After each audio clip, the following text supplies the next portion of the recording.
Thank you very much for joining me on the Thursday edition of the Marketplace. Welcome back. Let's move on to our very first story. The Director General of the Securities and Exchange Commission, SEC, Reverend Daniel Ugbami Tete, has stated that the securities industry is reeling in its current state because of a number of challenges. He says his outfit has identified these challenges and is finding lasting solutions to them. Speaking on the Super Morning Show on Joy FM yesterday, Reverend Ugbami Tete outlined 7 key areas the Commission is exploring to find lasting solutions to the sector's problems. The first was the counterparty default. The second default. is? Second is the fixed term and guaranteed returns, and we have given the directive. Okay. And then the third is related party transactions. Again, that's where, we have the situation of emergence of financial conglomerates and so on and so forth. And sometimes the related party transactions don't go well. We have also given a directive to put restrictions on what kind of related party transactions should be done and the extent to which it should go. Then the fourth is corporate governance failure. And, we have also, as the SEC, introduced a corporate governance code for listed companies.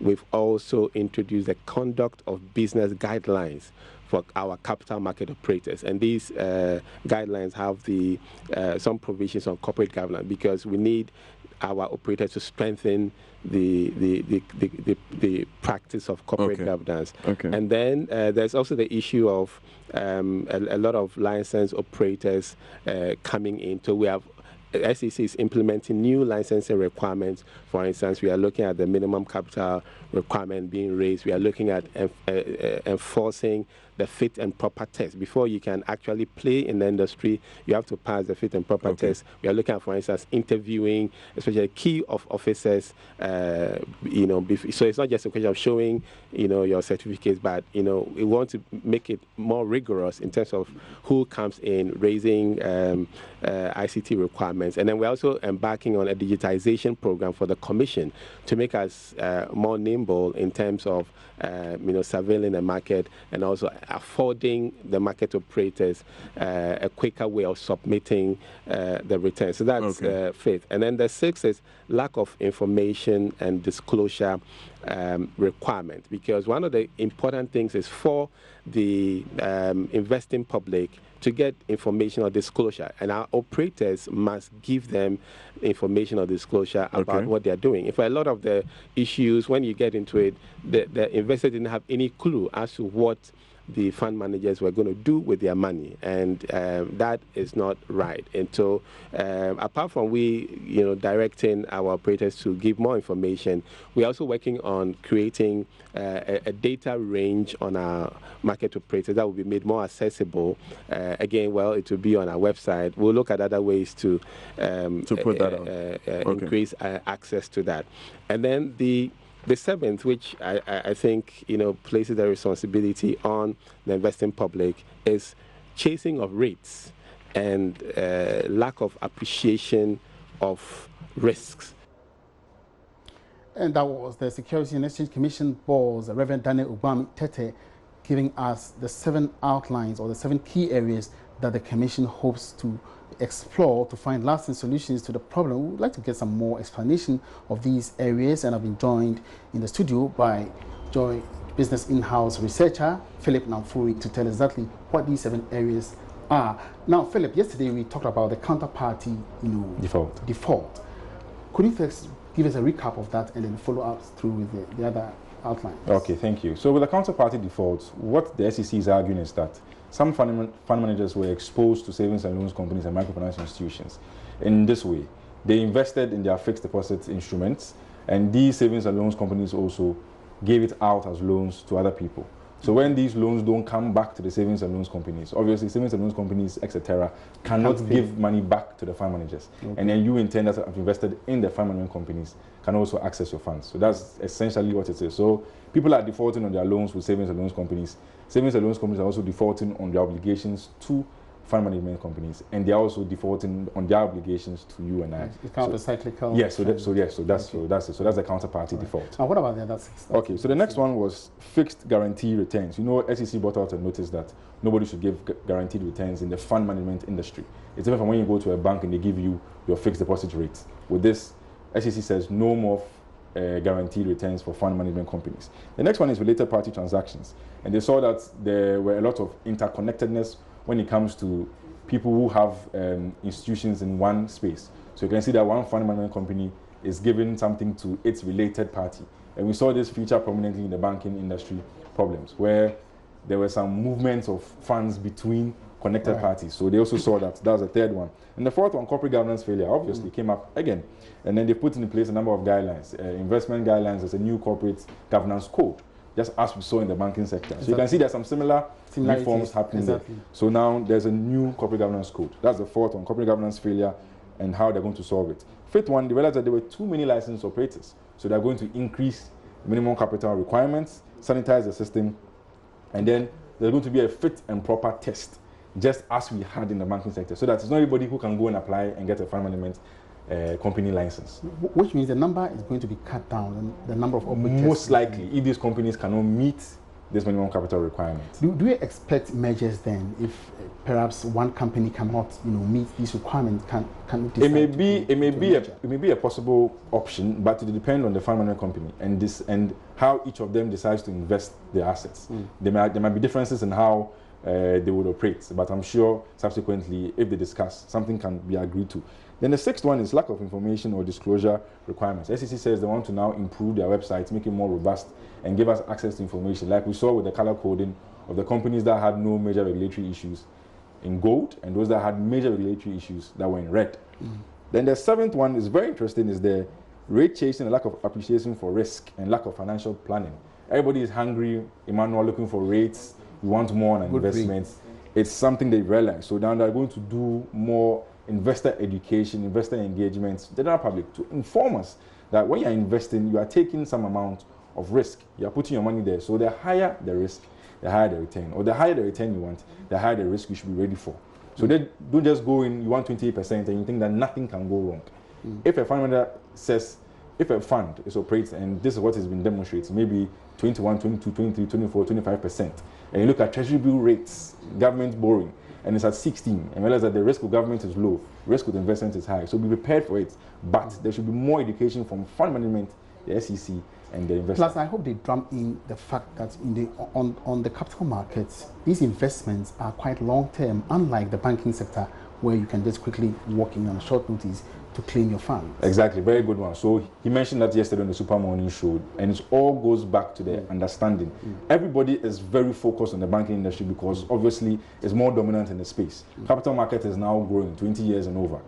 As we go along, as these reforms from the SEC kick in, we should see more education coming from the SEC and fund management companies. And now, Philip, you've been following through with these developments, but do you sincerely believe that these 7 key areas could help sanitize, the industry? Well, from the regulator, it's a start. I would say it's a start, but Emmanuel, is all about enforcement, and particularly when it comes to the education.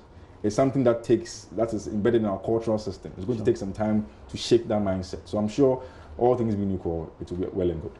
Many thanks for your time. Philip Namfuri is a researcher from Joy Business. He's been throwing some more light on the 7 key areas outlined by the Securities and Exchange Commission to streamline activities within the capital markets. Let's move on to other stories. Economic growth for the 4th quarter of 2018 has increased to 6.8% as compared with the same period in 2017, which was pegged at 5.5%. The current growth rate is led by the industry sector, which recorded 8.9%, followed by services sector with 5.8%. Government statistician Professor Samuel Kobina-Enim, in an address to the media, also revealed that the year 2018 grew by 6.3%. Here's more in this report. The growth rate for the 4th quarter is led by the industry subsector, which recorded a rate of 8.9% on the back of operations in the mining subsector. It was followed by the services sector with a rate of 5.8%. The agricultural sector had a declining growth rate of 4.4% for the quarter, despite a marginal pickup in the crop subsector. Let's hear from the government statistician, Professor Kobina-Enim. Quarter 4 2018 GDP puts it at 39,473.2 million Ghana cedis, and for the same period, that is quarter 4 2017, the estimated value for our final goods and services is 36,950.8 million Ghana cedis. Again, the difference between 2018 quarter 4 and 2017 quarter 4 is about 3,000 million Ghana cedis. The year-on-year quarterly GDP growth rate for quarter 4 2018 was 6.8 compared to 5.5 recorded for quarter 4 2017. The quarter-on-quarter GDP growth rate, seasonally adjusted for quarter 2018, was 1.7%, and the rate recorded for the third quarter of 2018 was 1.8%. He has also been explaining what these growth rates means for the country and its impact on the development of the people. Certainly, once the per capita GDP goes up, what it simply means is that we've accounted for the population within the country. So if the annual GDP that we showed earlier on pointed to a figure of 300,000 million, approximately 300,000 million Ghana cedis, and it translates into 9,000, approximately 9,000 per capita GDP, and this showing an increase of about 1,000 between 2017 and 2018. Certainly this is good because on the average, but let's put on record that on the average, this is the annual amount. The distribution is another argument. This is why towards the end of my presentation I said that statistically we can compute the average by simply dividing the GDP figure by the population. But that doesn't mean that it has an equal distributional effect, in which case the lowest in the economy, that is the poorest in the economy, are going to benefit compared to the richest. Gross domestic growth without oil grew by 8.4% for the year 2018. All right, so we're trying to do some more discussions and explain these figures and its impact on the economy. We're trying to link up with economist Courage Marty from Data Bank to give us some more perspectives. As and when we get through to him, we'll actually link him for the discussion. But before then, the European Union is targeting sustainable job creation for the country's youth. It is part of the Alliance for Sustainable Investment and Jobs initiative, under which 10 million people will benefit across Africa. Head of EU delegation to Ghana, Diana Akonsia, spoke to Love News on the sidelines of a visit to the No Business as Usual hub financed by the union in Kumasi. Nana Yaojima has more in this report. 10 million jobs in Africa is expected to be achieved over 5 years, with formal education and informal training as the catalyst. Diana Akonsia believes the youth must be prepared to take advantage of partnership between African and European investors. Core of this new initiative is the need to create jobs and to create sustainable jobs. So what we want to see is jobs that would give continued livelihood over time. We want to see jobs also that allow people to evolve, also jobs that allow people to improve their skills. So what we would like to see in Africa is no longer young people having, little jobs like selling water on the border of the road. That is also important. But what we would like to see is people who have skills that are employable. Asukwarimampo municipality in the Ashanti region is a beneficiary of the EU support. Out of the 304,815 people in the municipality, 40% of the population are youth, of which a number of them are unemployed. Under a youth entrepreneurship initiative dubbed No Business as Usual, about 500 people are earmarked for training over 5 years. 65% of the number is expected to be women. Project manager Esther Mate says 100, mostly women, have already received support amid financial challenges. That's the rural banks in Asukwarimampo municipality. And we are working with the Assemblies of God Credit Union, and we encourage our trainees, those who are actually undertaking entrepreneurship or have started their businesses, to start saving with them. So every day we have them coming around to come and collect susu money from them. So as they save, they are able to access facilities, that is loan facilities from this bank.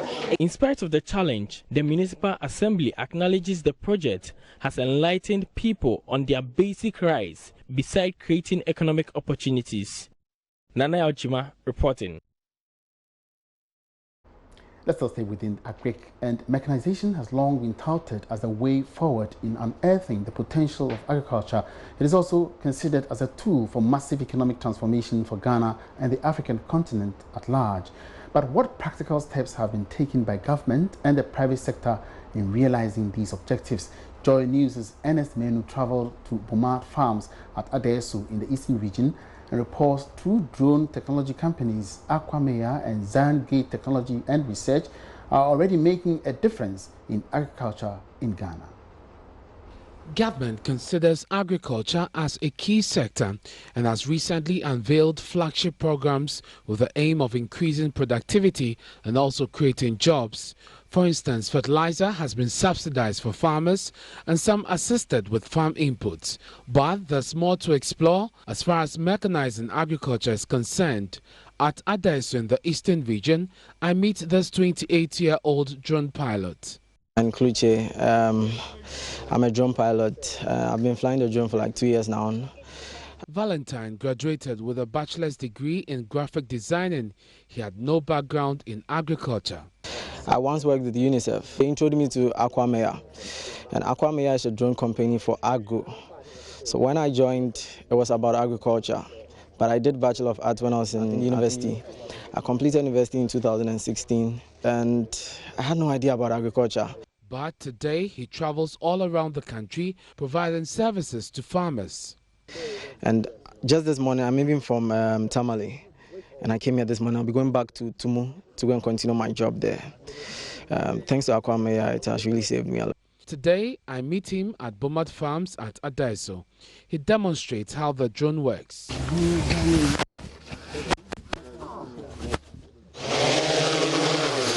It's automatically going to go back there. So it's going to continue. 1.8 meter. So you didn't miss any crop. 0.8 meter. And when you miss any crop, you know, look at this edge. I didn't get to this edge because the farm is not straight. It's going to show it to me on the screen. You see this part, it didn't reach. It will show it to me on the screen that like that part isn't done. So when I finish, I'm supposed to do all the edge.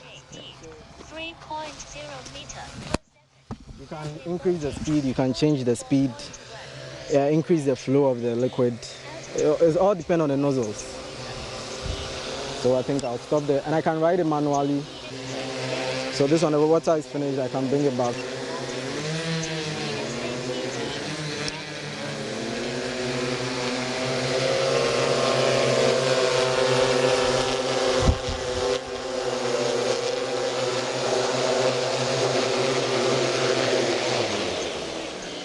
Managing Director of Aquamea and CEO of Qualicel tells JoyNews even though they have been operating for only 7 months, business has been good.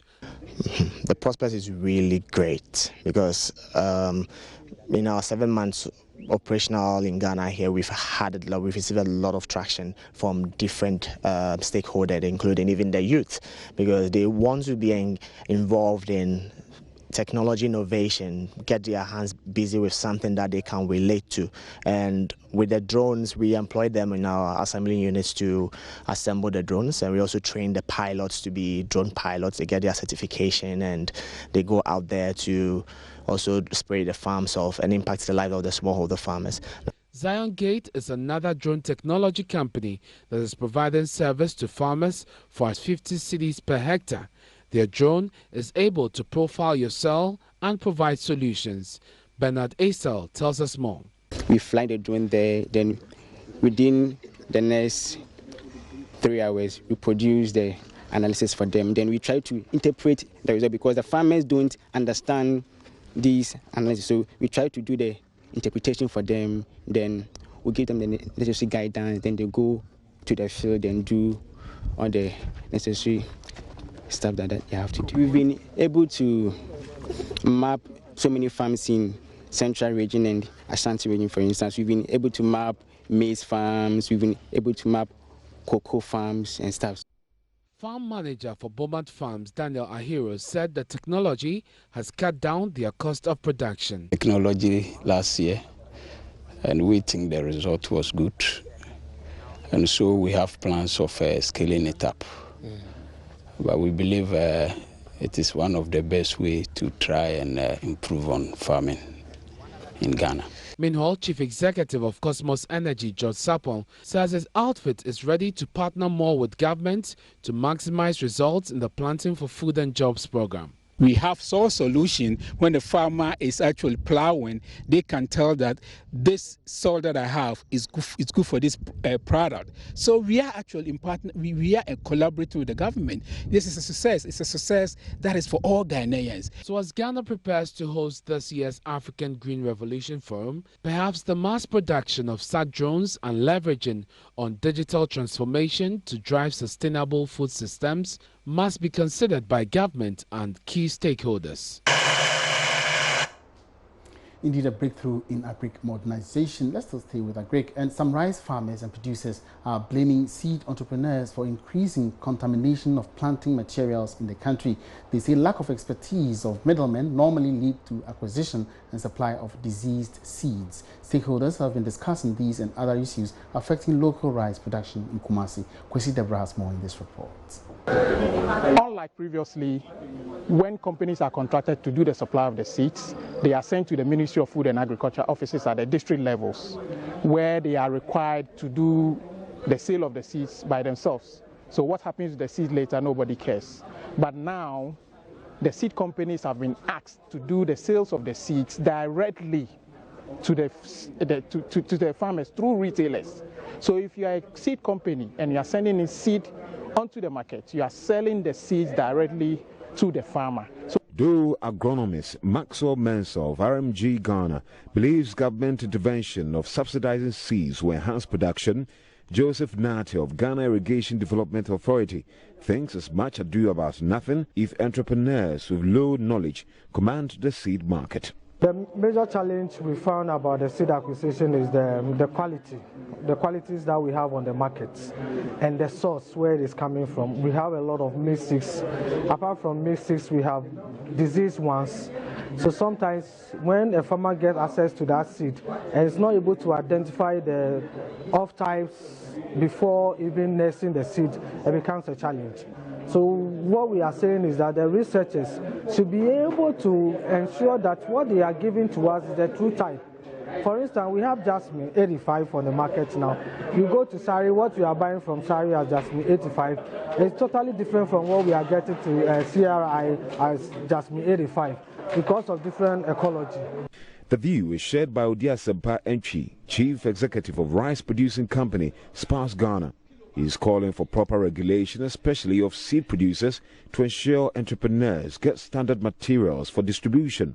The contamination of this seed is coming from the seed entrepreneur because he is a businessman. All that he wants to do is that he wants to purchase seed from somewhere and then send it to the farmer without looking at the source and how it has been produced. So all that we are saying is that if this will work very well, then the regulators regulate the seed producers so that they produce quality, high-yielding seed. The workshop is aimed at strengthening Ghana's domestic rice industry. Stakeholders are expected to come out with a communique after the session to inform policy decision. Dr. Maxwell Asante, project coordinator. We all know that we eat a lot of rice in the country, but we still import 60% of our needs. Whilst we have the land to be able to produce enough rice for everybody. So we are thinking about the constraints in the industry. We will proffer solutions, and then afterwards we will issue policy brief to the ministry. We will also issue a communique, and then the actors here will also work together as a group.